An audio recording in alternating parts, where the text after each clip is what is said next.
Growing up, did you always want to be an astronaut?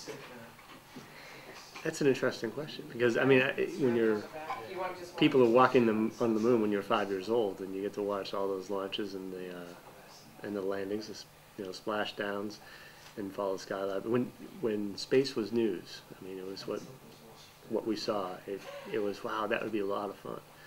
But I never really built my life about becoming an astronaut. I think it may have led to my interest in engineering, so that when I went off to high school, I'd done well enough that I could choose what I wanted to do, and I wanted to become an engineer. So I went to the U.S. Naval Academy and became an engineer, and did well enough there. I got to choose what I wanted to do in the Navy, and I chose to join the submarine force. And then after 14 years in the submarine force, I was given the opportunity to apply to become an astronaut, and I applied. And I must have done well enough along the way to be selected to be an astronaut, because the selection rate is incredibly small. It's 0.8% of the qualified applicants. And everybody else is just as qualified, so you really just feel lucky and fortunate. And if I'd never become an astronaut, I would have been perfectly happy staying in the submarine force. So, no, yes, yeah, I probably did in the back of my mind, if it was an opportunity, why turn it down? But hadn't built my life around it. And how many times have you been into space? I've been up to space 3 times. I've done 3 space shuttle missions, STS-126, STS-132, and STS-133. And how did you, I understand that you were a last-minute replacement on the... Yeah, I landed on STS-132 last May, and I took over a technical job. And when we're not flying in space, or we're not training to fly in space, we have what we call technical jobs, which are jobs within the office where you're supporting people flying in space, or exploration, or a number of different things. So through the years, I've had jobs supporting space station training. I've been at Capcom. I was a crew support astronaut for Expedition 13, and right now I'm the head of the EVA branch for the office, and which is ironic because the two of the 5 people that work for me have previously had my job, so it's sort of a very level playing field in that regard.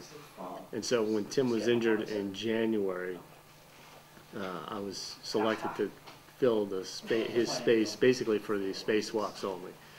Nicole and Alan Drew had to pick up the additional training to become the mission specialist 2 on the flight deck for launch and landing.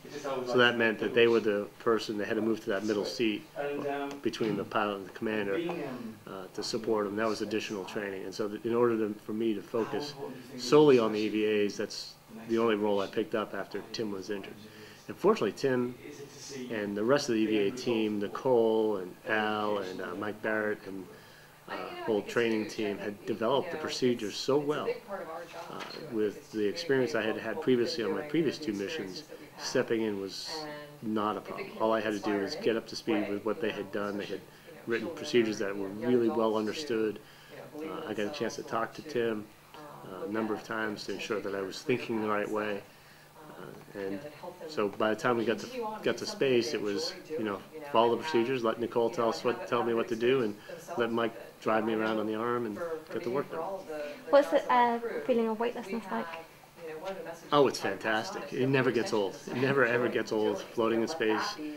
If you're ever bored at any of the tasks you're doing, I mean, on a space shuttle mission in particular, they schedule you for your whole workday. From the time you get up to the time you go to sleep, you really don't have much time off at all, like none. In essence, and usually you work through lunch. But whenever you get, you get a little bit bored or whatever, you can just float for a second. Just think about that. Just push off and just sit there, or see how many spins you can do without touching anything. Oh yeah, it's very easy to do.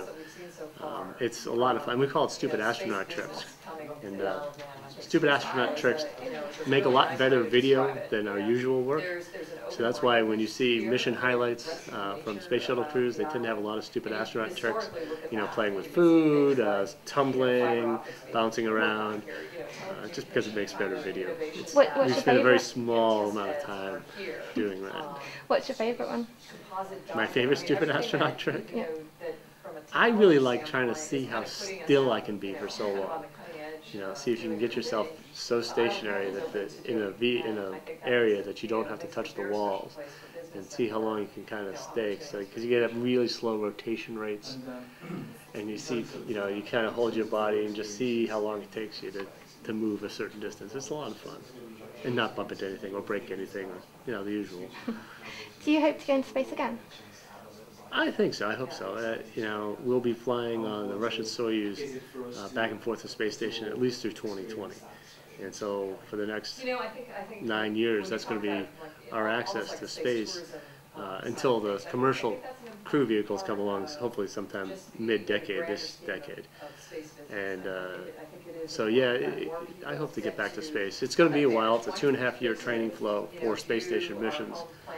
And having just got off of this mission and the previous mission, I think I'm pretty much at the bottom of the list. I think I'm probably pretty close to the bottom, so it'll probably be a while before I'll have that opportunity to go again, but it might be worthwhile. Do you think being an astronaut is the coolest job you can have? Yeah, pretty much. Pretty much. Yeah. I like being a dad too, but they don't pay as well.